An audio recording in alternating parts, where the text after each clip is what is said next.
ఇహలోకంలో ఉన్న సుఖాలు అనుభవించడం అంటే అర్థం ఏంటంటే సముద్రపు నీళ్ళను తాగినట్టు లెక్క. బాగా దప్పికవుతుంది, గొంతు ఆరిపోతుంది. ఇలాంటప్పుడు సముద్రపు నీళ్ళు తీసుకుని తాగడం స్టార్ట్ చేసామనుకో, దప్పిక తీరుతుందంటావా? ఎన్ని నీళ్ళు తాగితే అంత దప్పిక అవుతుంది. ఎందుకంటే సముద్రపు నీళ్ళు చాలా ఉప్పుగా ఉంటాయి.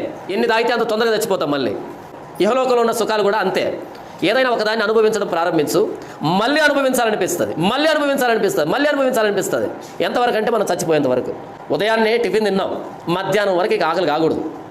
ఆకలి కాలేదంటే ఉదయాన్నే కడుపు నిండిందని అర్థం. 9 గంటలకు ఒకసారి తిన్నావు, మళ్ళీ 9:30కు తిన్నావు, మళ్ళీ 10 గంటలకు తిన్నావు, 10:30కు తిన్నావు, 11 తిన్నావు, ఇలా వరుస పెట్టి అర్ధ గంటకు ఒకసారి తింటున్నావు అనుకో, నువ్వు మొదట తినింది నిన్ను తృప్తిపరచలేదని అర్థం. ఉదయాన్నే తిన్నది నిన్ను తృప్తిపరిచింది అనే దానికి అర్థం ఏంటంటే మళ్ళీ మధ్యాహ్నం వరకు ఆకలి కాకూడదు. ఇక ఎవరైనా ఏదైనా ఇదిగో తినండి అంటే వద్దండి, కడుపు నిండా ఉంది అంటే తృప్తి వచ్చిందని. ఈ లోకంలో ఉన్న ఇహలోక సుఖాలు ఏంటంటే నువ్వు అనుభవించే కొద్దీ ఇంకా ఎక్కువ ఆకలి అవుతుంది, కానీ తరగదది. ఎందుకంటే దేవుడు లేనటువంటి సుఖాలు ఇవన్నీ.